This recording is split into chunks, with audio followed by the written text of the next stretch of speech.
Hi there, Kat here. Welcome to my channel. Hope you're having a great day. Well, this morning I thought we would look more into the monarchy's role in conservation, given the light that's been shone on the problems with African parks and Harry's role in that. And we got to start way back in 1961. Prince Philip, then known as the Duke of Edinburgh, was one of the original founders of the World Wildlife Fund, an NGO with its mandate of conservation. He served as president from 1961 to 1982, international president from 1981, and president emeritus from 1996. The fact that he had no expertise in conservation, ecology, animal husbandry, any of those fields, none of that mattered. None of the elite founders did. They were operating on the premise that their power, position, and wealth gave them the right to drive society according to their vision. And all of the elites that you see, that, the guys running the world, and this is what they all have this same character flaw. Now, the World Wildlife Fund isn't about conservation. It isn't about wildlife habitat preservation.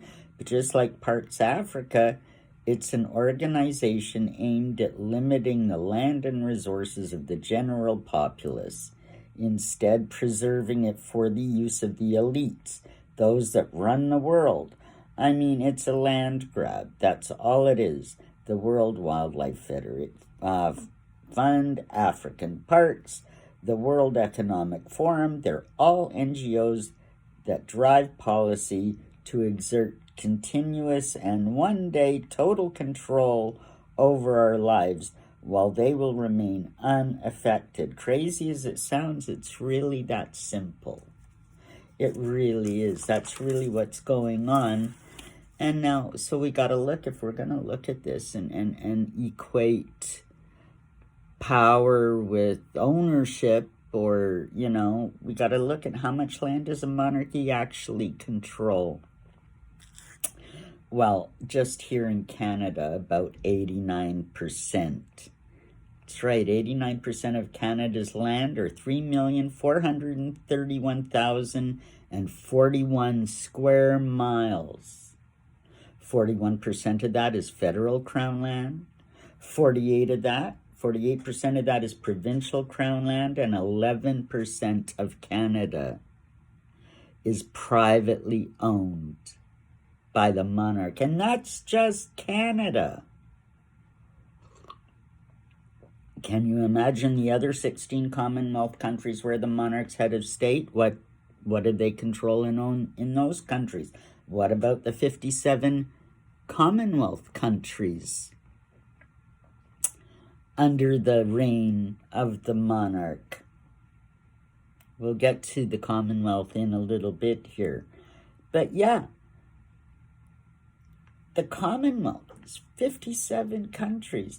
That's 1/3 of the world's land. It exists, the Commonwealth exists on every continent. About 1/3 of the world's population, 2.4 billion people in the world are part of the Commonwealth.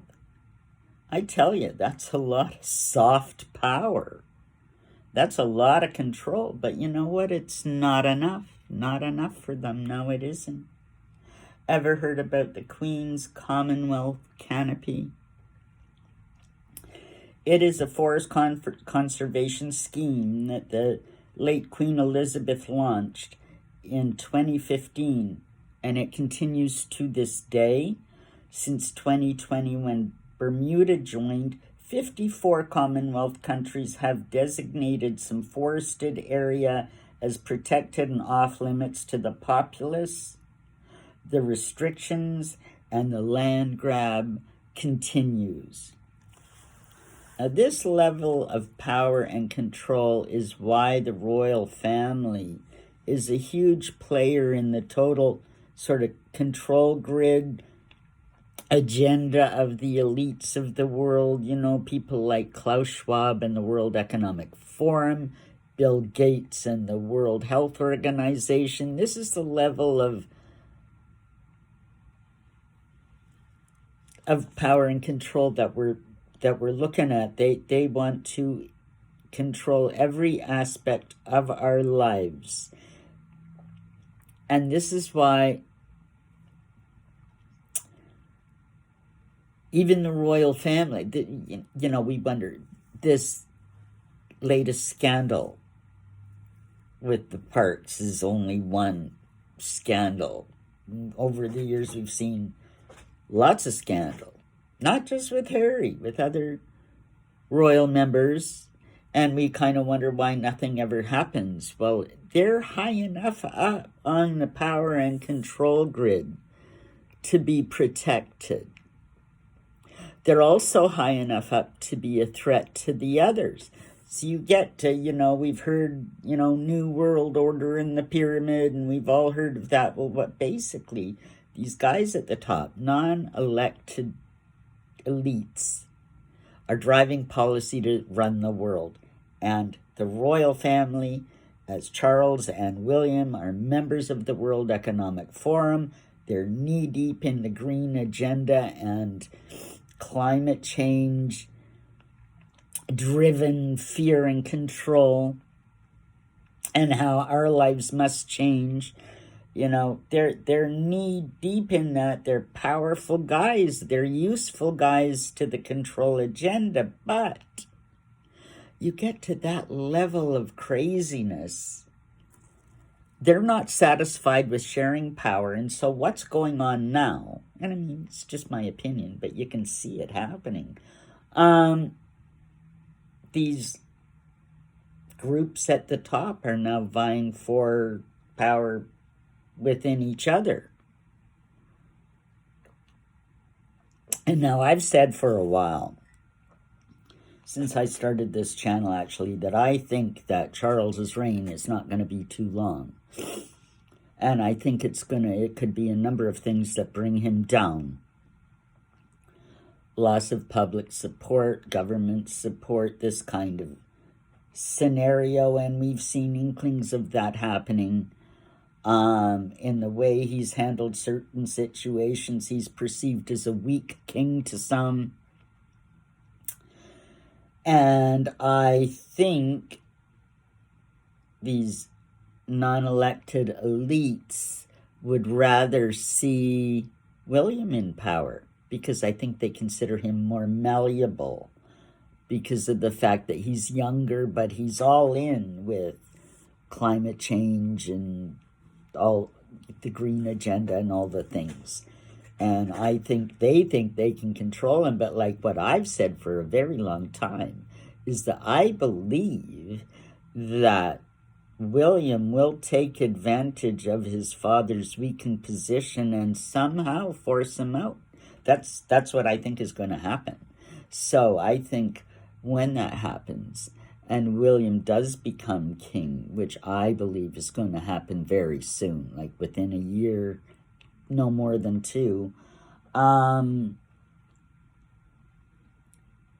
think these non-elected rulers of the world are gonna applaud him being king. But I think he's going to give him a run for the money, because I think the tables will turn, and the amount of power that the monarchy has, they describe as soft power. He's got power, they just don't let you know exactly how much.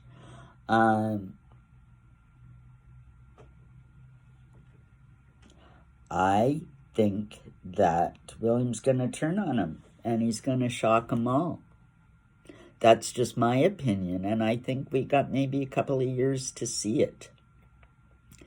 We're in for some real interesting time, folks. That's it for today. I would love to hear your opinion. Leave me a comment. Like, subscribe, share this video. And we will see you in the next one. Have a great day, everybody.